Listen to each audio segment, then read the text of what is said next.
ನಮಸ್ಕಾರ. Point of view ಕಾರ್ಯಕ್ರಮಕ್ಕೆ ಸ್ವಾಗತ. ದಿನದ ಬೆಳವಣಿಗೆಗಳನ್ನು ವಿಶ್ಲೇಷಣೆ ಜೊತೆಗೆ ಮುಂದಿಡುವ ವಿಶೇಷ ಕಾರ್ಯಕ್ರಮ ಇದು. ಮೊದಲ ಬೆಳವಣಿಗೆಯಾಗಿ ಕೇರಳದಲ್ಲಿ ಒಂದು ಮಹತ್ವದ ಬೆಳವಣಿಗೆ ನಡೆದಿದೆ. ಕೇರಳ ಮತ್ತು ಕರ್ನಾಟಕದ ಒಂದು ರಾಜಕೀಯ ಸಮರ ನಡೀತಾನೆ ಇದೆ ಬೇರೆ ಬೇರೆ ಕಾರಣಕ್ಕಾಗಿ. ಈಗ ಆ ಸಮರಕ್ಕೆ ಮತ್ತೊಂದು ವಿಚಾರ ಸೇರ್ಪಡೆಯಾಗಿದೆ. ಅದೇನು ಅಂತಂದ್ರೆ, ಕೇರಳದ ವಿಧಾನಸಭೆ ಮಲಯಾಳಂ ಭಾಷಾ ಮಸೂದೆ 2025 ತರೋದಕ್ಕೆ ನಿರ್ಧಾರವನ್ನ ಮಾಡಿದೆ. ಇದರ ವಿರುದ್ಧ ಈಗ ಕರ್ನಾಟಕ ಸಿಡಿದು ನಿಂತಿದೆ. ಮುಖ್ಯಮಂತ್ರಿಗಳು ಇದರ ಬಗ್ಗೆ ಮಾತಾಡಿದ್ದಾರೆ, ಕನ್ನಡ ಪ್ರಾಧಿಕಾರದ ಅಧ್ಯಕ್ಷರು ಇದರ ಬಗ್ಗೆ ಮಾತಾಡಿದ್ದಾರೆ, ಕಾಸರಗೋಡು ಭಾಗದಲ್ಲಿರುವ ಕನ್ನಡ ಸಂಘಗಳು ಮತ್ತು ಬೇರೆ ಬೇರೆ ಸಮಿತಿಯ ಅಧ್ಯಕ್ಷರುಗಳು ಇದರ ಬಗ್ಗೆ ಮಾತಾಡ್ತಿದ್ದಾರೆ, ಬೆಂಗಳೂರು ಮತ್ತು ರಾಜ್ಯದ ಇತರ ಭಾಗದಲ್ಲಿರುವ ಕನ್ನಡ ಪರ ಹೋರಾಟಗಾರರು ಇದರ ಬಗ್ಗೆ ಮಾತಾಡ್ತಿದ್ದಾರೆ. ಇದು ನಮ್ಮ ಮೇಲೆ ಒಂದು ಭಾಷಾ ಹೇರಿಕೆ ಆಗ್ತಿದೆ ಅನ್ನೋದು ಎಲ್ಲರ ಒಮ್ಮತದ ಅಭಿಪ್ರಾಯ ಆಗಿದೆ. ಯಾಕೆಂದ್ರೆ ಕಾಸರಗೋಡು ಸೇರಿದಂತೆ ಕೆಲವು ಭಾಗಗಳು ಕನ್ನಡ ಭಾಷೆಯನ್ನ ಮಾತನಾಡುವ ಸಂಖ್ಯೆ ಹೆಚ್ಚಿರುವ ಒಂದು ಪ್ರದೇಶ. ಕಾಸರಗೋಡು ಅಂತೂ 90% ಅಂದ್ರೆ ಆಡಳಿತಾತ್ಮಕವಾಗಿ ಅದು ಕೇರಳಕ್ಕೆ ಸೇರ್ಪಡೆ ಆಗಿದ್ರು ಕೂಡ ಭಾವನಾತ್ಮಕವಾಗಿ, ಸಾಂಸ್ಕೃತಿಕವಾಗಿ, ಸಾಹಿತ್ಯಿಕವಾಗಿ ಅದು ಕರ್ನಾಟಕಕ್ಕೆ ಸೇರಿದೆ. ಹಾಗಿರುವಾಗ ಇಲ್ಲಿ ಕನ್ನಡ ಶಾಲೆಗಳಲ್ಲಿ ಕಲ್ತಿರೋ ಮಕ್ಕಳಿಗೆ ಮತ್ತು ಎಲ್ರಿಗೂ ಇದರಿಂದ ಸಮಸ್ಯೆ ಆಗುತ್ತೆ ಅನ್ನೋದು ಅಭಿಪ್ರಾಯ ಆಗಿದೆ. ಹಾಗಾಗಿ ಇದನ್ನ ವಾಪಸ್ ಪಡೆದುಕೊಳ್ಬೇಕು ಅನ್ನೋ ಒತ್ತಾಯ ಇದೆ.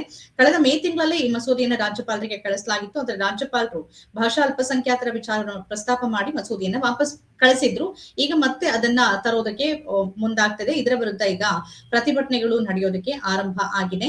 ಪ್ರಮುಖವಾಗಿ ಆಡಳಿತಾತ್ಮಕವಾಗಿ ಒಂದು ಭಾಷೆಯನ್ನ ಬಳಸೋದನ್ನ ಹೊರತುಪಡಿಸಿ ಲಿಂಗ್ವಿಸ್ಟಿಕ್ ಅಂದ್ರೆ ಭಾಷಾಶಾಸ್ತ್ರದ ಆಧಾರದ ಮೇಲೆಯಲ್ಲಿ ನಿಮ್ಗೆ ಭಾಷಾ ಅಲ್ಪಸಂಖ್ಯಾತರು ಅಂತ ಗುರುತಿಸ್ತೀವಿ ಕನ್ನಡ ಮತ್ತು ತಮಿಳಿಗರನ್ನ ಅಂತ ಹೇಳ್ತಾ ಇದೆ ಈ ಮಸೂದೆಯಲ್ಲಿ ಏನಿದೆ ಅಂತ ನೋಡೋದಕ್ಕೆ ಹೋದ್ರೆ. ಇನ್ನೊಂದು, ಅವರು ಸರ್ಕಾರದ ಜೊತೆಗೆ ಸಂವಹನವನ್ನ ತಮ್ಮ ಭಾಷೆಯಲ್ಲಿ ಮಾಡಬಹುದು ಅಂತ ಹೇಳ್ತಾ ಇದೆ. ಈಗ ಆರ್ಟಿಕಲ್ 346 346 ಮತ್ತು 347 ಯಾವುದೋ ಒಂದು ರಾಜ್ಯಕ್ಕೆ ಈ ತರದ ಒಂದು ಮಸೂದೆಯನ್ನ ತರುವ ಅಧಿಕಾರ ಇದೆ. ಆದ್ರೆ ಬೇರೆ ಬೇರೆ ಸಂದರ್ಭಗಳಲ್ಲಿ ಅದು ಒಟ್ಟಿಗೆ ಆಗ್ಬೇಕಾಗುತ್ತೆ. ಹಾಗಾಗಿ ಇದರ ಬಗ್ಗೆ ಸ್ವಲ್ಪ ಅಸಮ್ಮತಿ ಮತ್ತು ಇದರ ಬಗ್ಗೆ ವಿರೋಧಗಳು ವ್ಯಕ್ತ ಆಗ್ತಿದೆ. ಈ ಬಗ್ಗೆ ಆ ಮಂದಿ ಅಂತಂದ್ರೆ ಗಡಿಭಾಗದಲ್ಲಿರುವಂತಹ ಕನ್ನಡಿಗರು ಹೆಚ್ಚು ಚಿಂತಿತರಾಗಿದ್ದಾರೆ. ನಮ್ಮ ಭವಿಷ್ಯ ಏನು ಅನ್ನೋದ್ರ ಕುರಿತಂತೆ ಈ ಬಗ್ಗೆ ಅಂದ್ರೆ ಇದರ ಸಾಧಕ ಬಾಧಕಗಳೇನು, ಯಾಕೆ ಇದರಿಂದ ಆತಂಕ ಉಂಟಾಗಿದೆ, ಇದರಿಂದ ಗಡಿನಾಡು ಕನ್ನಡಿಗರು ಅನುಭವಿಸಬಹುದಾದಂತಹ ಸಮಸ್ಯೆಗಳೇನು, ಈ ಎಲ್ಲ ವಿಚಾರದ ಬಗ್ಗೆ ನಮ್ಮ ಜೊತೆಗೆ ತಮ್ಮ ಪಾಯಿಂಟ್ ಆಫ್ ವ್ಯೂ ಅನ್ನ ಹಂಚಿಕೊಳ್ಳೋದಕ್ಕೆ ಕಾಸರಗೋಡಿನ ಕರ್ನಾಟಕ ಸಮಿತಿ ಅಧ್ಯಕ್ಷರಾಗಿರುವ ಮುರಳೀಧರ ಬಳ್ಳುಕರಾಯ ಅವರಿದ್ದಾರೆ. ನಮಸ್ಕಾರ ಮುರಳೀಧರ ಅವರೇ. ಈಗ ಕೇರಳ ಸರ್ಕಾರ ತೆಗೆದುಕೊಟ್ಟಿರುವ ಮಲಯಾಳಂ ಭಾಷಾ ಮಸೂದೆ 2025 ಬಗ್ಗೆ ತಮ್ಮ ಪಾಯಿಂಟ್ ಆಫ್ ವ್ಯೂ ಏನು? ಯಾವ ರೀತಿ ಗಡಿನಾಡ ಕನ್ನಡಿಗರಿಗೆ, ಕಾಸರಗೋಡು ಭಾಗದಲ್ಲಿ ಇರುವಂತಹ ಕನ್ನಡಿಗರಿಗೆ ತೊಂದರೆ ಆಗುತ್ತೆ ಮತ್ತು ರಾಜ್ಯದ ಬೇರೆ ಭಾಗದಲ್ಲಿ ಬೇರೆ ಭಾಷಿಕರೇನಿದ್ದಾರೆ ಅದರಲ್ಲೂ ಹೆಚ್ಚಾಗಿ ಈ ಮಸೂದೆಯಲ್ಲಿ ಇರೋ ರೀತಿಯಲ್ಲಿ ಕನ್ನಡಿಗರು ಮತ್ತು ತಮಿಳಿಗರು ಅಂತ ಪ್ರಸ್ತಾಪ ಆಗಿದೆ. ಅವರ ಸ್ಥಿತಿ ಏನು, ಇದು ಯಾಕೆ ಬರಬಾರದು, ತಮ್ಮ ಪಾಯಿಂಟ್ ಆಫ್ ವ್ಯೂ ಮತ್ತು ತಮ್ಮ ಅಭಿಪ್ರಾಯ ಏನು? ಈ ಭಾಷಾ ಮಸೂದೆ ಇದು ಅವರು ಹಂತ ಹಂತವಾಗಿ ತಂದಂತಹ ಒಂದು ಕನ್ನಡವನ್ನ ನಿರ್ನಾಮ ಮಾಡುವಂತಹ ಒಂದು ಪ್ರಯತ್ನದ ಒಂದು ಭಾಗ ಇದೆ. ನೀವು ಆವಾಗ ಹೇಳಿದ ಹಾಗೆ 2017ರಲ್ಲಿ ಇಂತಹ ಒಂದು ಮಸೂದೆಯನ್ನ ಕೇರಳ ಸರ್ಕಾರ ಪಾಸ್ ಮಾಡಿತ್ತು. ಆದರೆ ಅವತ್ತು ನಾವು ಅದಕ್ಕೆ ಆಕ್ಷೇಪಗಳನ್ನ ಹೇಳಿದೆವು. ಅದನ್ನು ರಾಷ್ಟ್ರಪತಿಗಳು ಅದನ್ನು ಆಮೇಲೆ ಒಪ್ಪಲಿಲ್ಲ, ಅದನ್ನು ಅವರು ತಿರಸ್ಕರಿಸಿದರು. ಅದರ ಮುಂದಿನ ಹಂತವಾಗಿ ಈಗ ಈ ಭಾಷಾ ಮಸೂದೆ 2025 ಅವರು ಪುನಃ ಇವತ್ತು ಅಸೆಂಬ್ಲಿಯಲ್ಲಿ ಇವತ್ತು ಪಾಸ್ ಮಾಡಿದ್ದಾರೆ. ಇದು ಕನ್ನಡಿಗರ ಮೇಲೆ ದೊಡ್ಡ ಪ್ರಹಾರ ಅಂತೇಳಿ ನಾವು ಹೇಳಬೇಕಾಗ್ತದೆ. ಯಾಕಂತ ಹೇಳಿದ್ರೆ ಇದರಲ್ಲಿ 6ನೇ ಸೆಕ್ಷನ್ ನಲ್ಲಿ ಮುಖ್ಯವಾಗಿ ಏನು ಹೇಳ್ತದೆ ಅಂತ ಹೇಳಿದ್ರೆ, 1ನೇ ಭಾಷೆಯಾಗಿ ಮಲಯಾಳಮನ್ನು 1ರಿಂದ 10ನೇ ಕ್ಲಾಸಿನವರಿಗೆ ಕಡ್ಡಾಯವಾಗಿ ಕಲಿಸ್ತದೆ ಅಂತ ಹೇಳುವಂತಹ ಒಂದು ವಿಚಾರವನ್ನು ಆ ಮಸೂದೆಯಲ್ಲಿ ಇಟ್ಕೊಂಡಿದ್ದಾರೆ. ಈ ಸೆಕ್ಷನ್ ಅನ್ನು ಇಂಪ್ಲಿಮೆಂಟ್ ಮಾಡಿತು ಅಂತೇಳಿ ಆದ್ರೆ ಇವಾಗ ಏನಾಗ್ತದೆ ಹೇಳಿ 1ನೇ ಕ್ಲಾಸಿನ 4ನೇ ಕ್ಲಾಸಿನವರೆಗೆ 2 ಭಾಷೆಗಳನ್ನ ಕಲಿತಾ ಇದ್ದೇವೆ ನಾವು. ಅಲ್ಲಿ ಒಂದು ರೀಜನಲ್ ಲ್ಯಾಂಗ್ವೇಜ್ ಆಗಿ ಕನ್ನಡ, ಮತ್ತೊಂದು ಕಂಪಲ್ಸರಿಯಾಗಿ ಮಲಯಾಳಂ. ಈ ರೀಜನಲ್ ಲ್ಯಾಂಗ್ವೇಜ್ ಕನ್ನಡ ಕಲಿತಿರುವಂತಹ ಸ್ಥಾನದಲ್ಲಿ ಮಲಯಾಳಂ ಬಂತು ಅಂತೇಳಿ ಆದ್ರೆ 1ರಿಂದ 4ನೇ ಕ್ಲಾಸಿನವರೆಗಿನ ಮಕ್ಕಳು ಒಂದು ಭಾಷೆ ಹೆಚ್ಚುವರಿಯಾಗಿ ಕಲಿಬೇಕಾಗ್ತದೆ ಅಥವಾ ಕನ್ನಡವನ್ನ ಪೂರ್ತಿ ಬಿಡಬೇಕಾಗ್ತದೆ. ಯಾಕಂತ ಹೇಳಿದ್ರೆ ನ್ಯಾಷನಲ್ ಎಜುಕೇಶನ್ ಕರಿಕ್ಯುಲಮ್ ಪ್ರಕಾರ 1ರಿಂದ 4ರವರೆಗೆ 2 ಭಾಷೆಯನ್ನು ಮಾತ್ರ ಕಲಿಬಹುದು ಅಥವಾ 2 ಭಾಷೆಯನ್ನ ಕಲಿಸಬೇಕು. ಅದಕ್ಕಿಂತ ಹೆಚ್ಚಿನನ್ನು ಕಲಿಸೋದಕ್ಕೆ ಸಾಧ್ಯ ಇಲ್ಲ ಅಂತ ಹೇಳುವಂತ ಒಂದು ನಿರ್ಣಯವನ್ನ ವೈಜ್ಞಾನಿಕವಾಗಿ ತೀರ್ಮಾನಿಸಿದ ಒಂದು ವಿಚಾರ. ಹಾಗಿದ್ರೆ ಇಲ್ಲಿ ಇದನ್ನು ಕಂಪಲ್ಸರಿಯಾಗಿ ಖಂಡಿತವಾಗಿಯೂ ಮಲಯಾಳಂ ಕಲಿಬೇಕೆಂಬಂತಹ ಮಸೂದೆಯನ್ನು ಅನುಷ್ಠಾನಕ್ಕೆ ತಂದಿದ್ದು ಅಂತೇಳಿ ಆದ್ರೆ ಗಡಿನಾಡ ಪ್ರದೇಶದಲ್ಲಿರುವಂತಹ ಕನ್ನಡಿಗರು ಅದನ್ನು ಮಲಯಾಳವನ್ನೇ ಕಲಿಬೇಕಾಗ್ತದೆ, ಆ ಜೊತೆಯಲ್ಲಿ ಕನ್ನಡವನ್ನು ಮರಿಬೇಕಾಗ್ತದೆ. ಇದರಿಂದಾಗಿ ಪೂರ್ತಿಯಾಗಿ ಕನ್ನಡ ಅಲ್ಲಿಂದ ಮಾಯವಾಗುವಂತಹ ಸಾಧ್ಯತೆ ಇದೆ. ಇದಕ್ಕಾಗಿ ನಾವು ಅದನ್ನು ವಿರೋಧಿಸ್ತಾ ಇದ್ದೇವೆ. ಜೊತೆಯಲ್ಲಿ ಇದು ತಮಿಳು ಪ್ರದೇಶದಲ್ಲಿ ಕೂಡ ಇದೇ ರೀತಿಯಾದಂತಹ ತೊಂದರೆ ಬರುವುದಕ್ಕೆ ಸಾಧ್ಯತೆ ಇದೆ. ಆಮೇಲೆ ಅವರು ಬೇರೆ ಕನ್ನಡ ಇದರಲ್ಲಿ ಸಂವಹನ ಮಾಡಬಹುದು ಎಂಬಂತಹ ವಿಚಾರ ಮಸೂದೆಯಲ್ಲಿ ಇಟ್ಟಿದ್ರು ಕೂಡ ಅದು ಇದಕ್ಕೆಲ್ಲ ಸಬ್ಸ್ಟಿಟ್ಯೂಟ್ ಆಗಿ ಆಗುದಿಲ್ಲ. ಮಕ್ಕಳಲ್ಲಿ ಅನಿವಾರ್ಯವಾಗಿ ಮಲಯಾಳವನ್ನ ಹೇರುವಂತಹ ಪ್ರಯತ್ನ ಇದು ಅವರಿಗೆ ತಿಳಿಯದೇನಲ್ಲ. ಯಾಕಂತ ಹೇಳಿದ್ರೆ ಮೊದಲಿನ ಮಸೂದೆಯಲ್ಲಿ ಕೂಡ ಇದೇ ತರದ ಸೆಕ್ಷನ್ಗಳು ಇದ್ದದ್ದನ್ನು ನಾವು ಸ್ಪಷ್ಟವಾಗಿ ಅದನ್ನು ಸಂಬಂಧಪಟ್ಟವರಿಗೆ ನಾವು ವಿವರಿಸಿ ಹೇಳಿದ್ದೆವು. ಈ ರೀತಿಯ ಸೆಕ್ಷನ್ಗಳು ನಮಗೆ ತೊಂದರೆ ಕೊಡ್ತವೆ. ಇದು ಕಾಸರಗೋಡಿನ ಮಟ್ಟಿಗೆ ಇದಕ್ಕೊಂದು ಎಕ್ಸೆಪ್ಷನ್ ತರಬೇಕು, ಅಥವಾ ಕಾಸರಗೋಡಿನ ಕನ್ನಡಿಗರ ಬಗ್ಗೆ ಇದರ ಬಗ್ಗೆ ವಿಶೇಷವಾದಂತಹ ಒಂದು ಒಕ್ಕಣಗಳು ಇರಬೇಕು ಎಂಬಂತಹ ವಿಚಾರವನ್ನು ಅವತ್ತು ನಾವು ಮಂಡಿಸಿದ್ರು ಕೂಡ ಅದನ್ನು ಯಾವುದನ್ನು ಪರಿಗಣಿಸದೆ ಈ ಮಸೂದೆಯಲ್ಲಿ ಅದರ ಬಗ್ಗೆ ಯಾವುದೇ ಸೊಲ್ಲೆತ್ತದೆ ಆ ಮೊದಲಿನ ಯಥಾ ರೀತಿಯಲ್ಲಿ ಇವತ್ತು ಈ ಮಸೂದೆಯನ್ನ ತಂದಿದ್ದಾರೆ. ಖಂಡಿತವಾಗಿ ಇದು ಕನ್ನಡಿಗರಿಗೆ ದೊಡ್ಡ ಹೊಡೆತವಾಗಿ ಮಾರ್ಪಡದಲ್ಲಿ ಸಂಶಯ ಇದೆ. ಮುರಳೀಧರ್ ಅವರೇ, ಈಗ ಒಂದು ನಾವು ಇದನ್ನ ಸ್ವಲ್ಪ ಕಾನೂನಾತ್ಮಕವಾಗಿ ಮತ್ತು ಬೇರೆ ಆಯಾಮದಲ್ಲಿ ನೋಡಿದ್ರೆ, ಈಗ ಭಾಷಾವಾರು ಪ್ರಾಂತ್ಯ ಆದ ನಂತರದಲ್ಲಿ ಯಾವುದೇ ಒಂದು ರಾಜ್ಯದ ಆಡಳಿತ ಭಾಷೆ ಮತ್ತು ಅಲ್ಲಿನ ತಾಯ್ನುಡಿ ಏನಿರುತ್ತೆ ಅದನ್ನ ಇಂಪ್ಲಿಮೆಂಟ್ ಮಾಡೋದಕ್ಕೆ, ಅದನ್ನ ಆಡಳಿತದ ಭಾಷೆಯನ್ನಾಗಿ ಮಾಡೋದಕ್ಕೆ ಎಲ್ಲಾ ರಾಜ್ಯಗಳಿಗೆ ಅಧಿಕಾರ ಇದೆ. ಈಗ ಸಮಸ್ಯೆ ಇರೋದು ಗಡಿನಾಡು ಪ್ರದೇಶದಲ್ಲಿ ಬೇರೆ ಭಾಷಿಕರಾಗಿ ಉಳ್ಕೊಂಡವರ ವಿಚಾರದಲ್ಲಿ ಮಾತ್ರ. ಕರ್ನಾಟಕದಲ್ಲೂ ಕನ್ನಡವೇ ಸಾರ್ವಭೌಮ, ಆಡಳಿತ ಭಾಷೆ ಕನ್ನಡ, ಇದನ್ನ ಮೊದಲ ಲ್ಯಾಂಗ್ವೇಜ್ ಆಗಿ ನಾವು ಕಳಿಸ್ತಿದ್ದೀವಿ. ಮತ್ತೆ ಅದ್ರ ಬಗ್ಗೆ ನಾವು ಮಸೂದೆ ತಂದಿರುವಾಗ ಅಂದ್ರೆ ಇಡೀ ಕೇರಳಕ್ಕೆ ತರಬೇಡಿ ಅಂತ ನಾವು ಹೇಳೋಕ್ ಆಗೋದಿಲ್ಲ. ಇಲ್ಲಿರೋದು ಗಡಿನಾಡಿನ ಕನ್ನಡಿಗರಿಗೆ ಆಗ್ತಿರೋ ಮತ್ತು ಅಥವಾ ತಮಿಳಿಗರಿರ್ಬೋದು, ಯಾರು ಬೇರೆ ಭಾಷಿಕರು ಹೆಚ್ಚಿದ್ದಾರೆ ಗಡಿನಾಡಿನಲ್ಲಿ ಅವ್ರಿಗೆ ಸಮಸ್ಯೆನ ಇದು. ಅಲ್ಲೇನಾದ್ರೂ ವಿಶೇಷವಾದಂತ ಒಂದು ಎಕ್ಸೆಪ್ಷನ್ಗಳು ಬೇಕಾಗುತ್ತಾ? ಇದ್ರ ಬಗ್ಗೆ ತಾವೇನು ಅಭಿಪ್ರಾಯ ವ್ಯಕ್ತಪಡಿಸಬಹುದು? ಭಾಷಾವಾರು ನೆಲೆಯಲ್ಲಿ ರಾಜ್ಯಗಳನ್ನು ವಿಂಗಡಣೆ ಮಾಡಿದವಾಗ ಒಂದೊಂದು ಕಡೆ ಗಡಿನಾಡು ಪ್ರದೇಶ ಅಂತ ಬರುವಂತಹದ್ದು ಸಹಜವೇ. ಯಾಕಂತ ಹೇಳಿದ್ರೆ ಅದಕ್ಕೆ ಇದೇ ಒಂದು ಇಂತಲ್ಲಿಗೆ ಅದು ಮುಗೀತದೆ, ಇಂತಲ್ಲಿಂದ ಪ್ರಾರಂಭ ಆಗ್ತದೆ ಅಂತ ಹೇಳುವುದಕ್ಕಾಗುದಿಲ್ಲ. ಅದು ಹಂತ ಹಂತವಾಗಿ ಬದಲಾಗುವಂತಹದ್ದು ವಿಚಾರ. ಹಾಗಿರುವ ಗಡಿನಾಡುಗಳು ಭಾಷಾವಾರ ಪ್ರಾಂತ್ಯಗಳ ರಚನೆ ಆದವಾಗ ಅನಿವಾರ್ಯವಾಗಿ ಹುಟ್ಟಿಕೊಂಡಿವೆ. ಇಂತಲ್ಲಿ ಕೆಲವೊಂದು ವಿಚಾರಗಳನ್ನ ಸೂಕ್ಷ್ಮವಾಗಿ ನಾವು ಅದನ್ನು ಗಮನಿಸಬೇಕು. ಯಾಕಂತೇಳಿದ್ರೆ ಈ ವಿಚಾರಗಳನ್ನ ಹೊರಭಾಗದಲ್ಲಿರುವವರಿಗೆ ಇದರ ಬಗ್ಗೆ ಪಕ್ಕ ಇದಕ್ಕೆ ಅರ್ಥ ಆಗುದಿಲ್ಲ. ಯಾಕಂತ ಹೇಳಿದ್ರೆ ಯಾವುದೋ ಒಂದು ಇನ್ನೊಂದು ಪ್ರದೇಶದಿಂದ ನಾವು ಇನ್ನೊಂದು ರಾಜ್ಯಕ್ಕೆ ಹೋದಾವಾಗ ಅಲ್ಲಿ ನಾವು ಏನು ಹಕ್ಕು ಮಂಡಿಸ್ತೇವೋ ಆ ತರ ಅಲ್ಲ ಗಡಿನಾಡಿನಲ್ಲಿರುವಂತಹ ಭಾಷಿಗರ ಸಮಸ್ಯೆಗಳು. ಯಾಕಂತೇಳಿದ್ರೆ ನಾವು ಕಾಸರಗೋಡಿನಲ್ಲಿ ಹೇಳೋದಿದ್ರೆ, ನಾವು ಕಾಸರಗೋಡಿನಲ್ಲಿ ಹುಟ್ಟಿ ಬೆಳೆದವರು, ನಾವು ಹುಟ್ಟಿನಿಂದಲೇ ಕನ್ನಡವನ್ನು ಕಲಿತು ಬೆಳೆದವರು. ಇನ್ನುಳಿದವರಾಗಿ ಅಥವಾ ಕರ್ನಾಟಕಕ್ಕೆ ಎಲ್ಲೋ ಇನ್ನೊಂದು ಕಡೆಯಿಂದ ವಲಸೆ ಬಂದು ಅಲ್ಲಿ ಯಾವುದೋ ಒಂದು ಅವರ ಉದ್ಯೋಗಕ್ಕಾಗಿಯೋ ಅಥವಾ ಕಲಿಯುವುದಕ್ಕಾಗಿಯೋ ವಿದ್ಯಾಭ್ಯಾಸಕ್ಕಾಗಿಯೋ ಬಂದವರು ಅಲ್ಲಿ ಸೇರಿ ಅವರು ಪಡುವಂತಹ ಸಮಸ್ಯೆಗೂ ನಾವು ಪಡುತ್ತಿರುವ ಸಮಸ್ಯೆಗೂ ವ್ಯತ್ಯಾಸ ಇದೆ. ಇದನ್ನು ಸ್ಪಷ್ಟವಾಗಿ ಗಮನಿಸಬೇಕಾಗ್ತದೆ.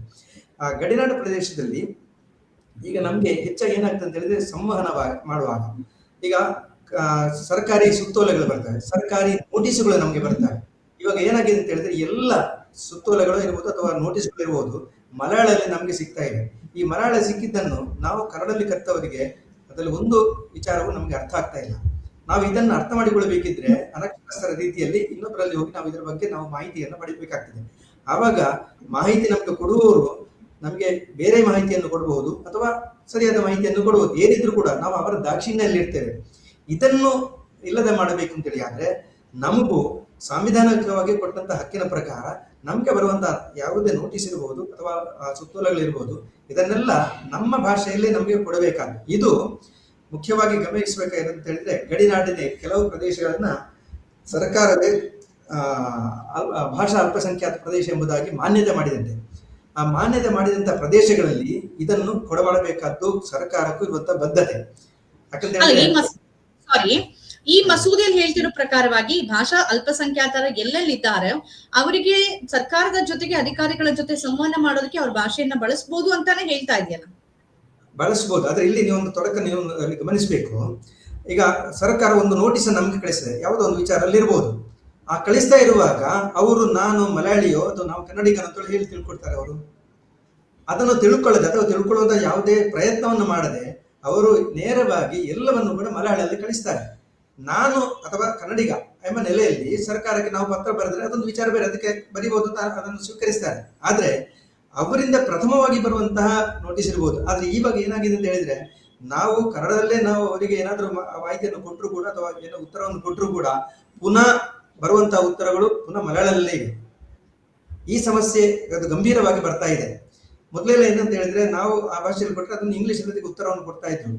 ಈಗ ಅವರು ಮಲಯಾಳ ಭಾಷೆಯನ್ನ ಔದ್ಯೋಗಿಕ ಭಾಷೆ ಅಂತ ಹೇಳಿ ಅವರು ಅದನ್ನು ನಿರ್ಣಯ ತೆಕ್ಕೊಂಡು ಇವಾಗ ಬರುವಂತ ಎಲ್ಲ ನಮಗೆ ಬರೋ ನೋಟಿಸ್ ಇರಬಹುದು, ಕೊಡುವಂತ ಕರಪತ್ರಗಳಿರ್ಬೋದು, ಇದೆಲ್ಲ ಕೂಡ ಮಲಯಾಳದಲ್ಲಿ ಬರ್ತಾ ಇದೆ.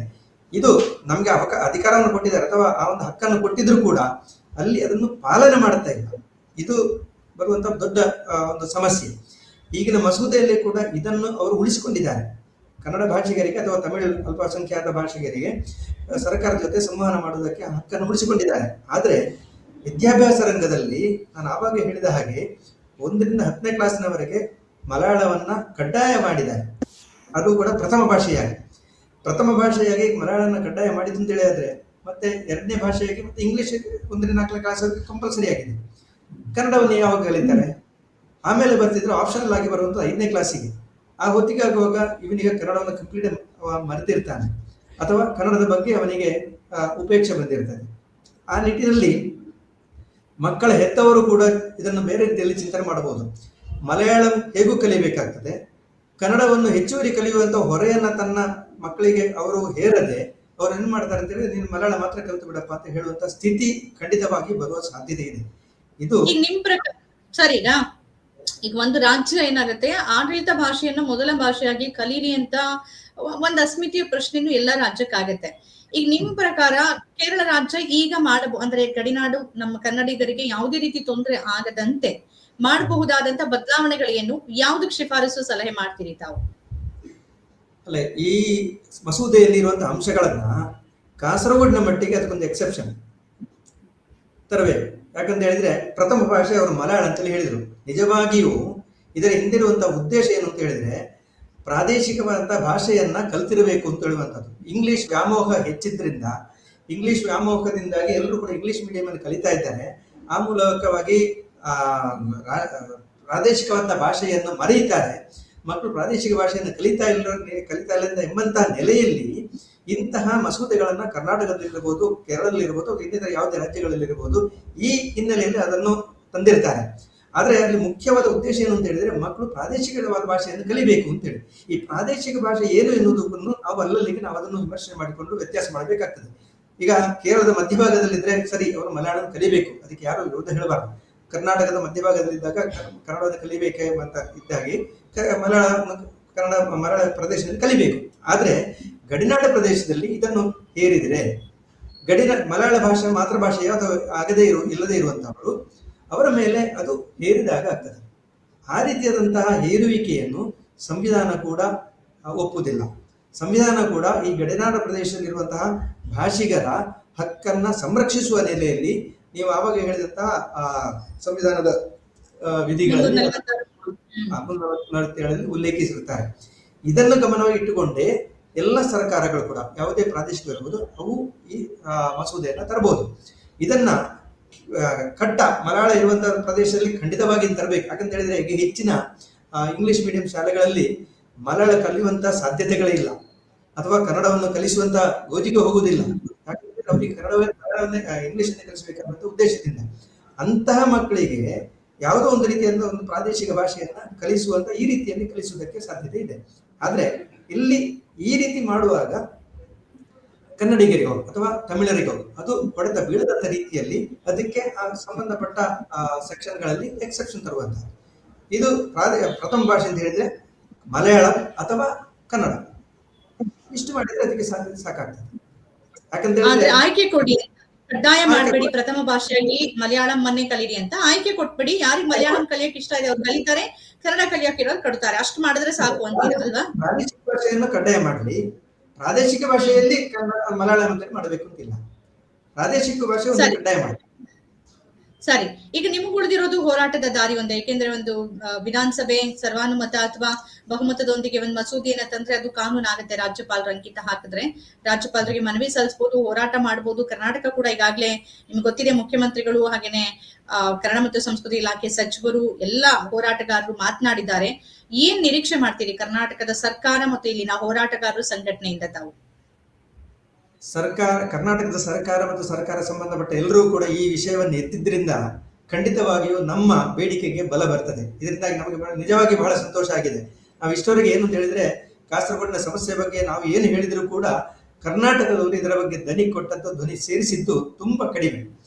ಯಾಕೋ ಅದರಲ್ಲಿ ರಾಜಕೀಯವಾಗಿ ಏನೋ ಕಂಡುಕೊಂಡಿದ್ದಾರೆ ಅಂತ ಗೊತ್ತಿಲ್ಲ. ಅಂತೂ ಇಷ್ಟರವರೆಗೆ ನಮ್ಮ ಸಮಸ್ಯೆಗೆ ಒಂದು ಸಾಮೂಹಿಕವಾಗಿ ಧ್ವನಿ ಕೊಟ್ಟದಿದ್ರೆ ಅದು ಪ್ರಥಮ.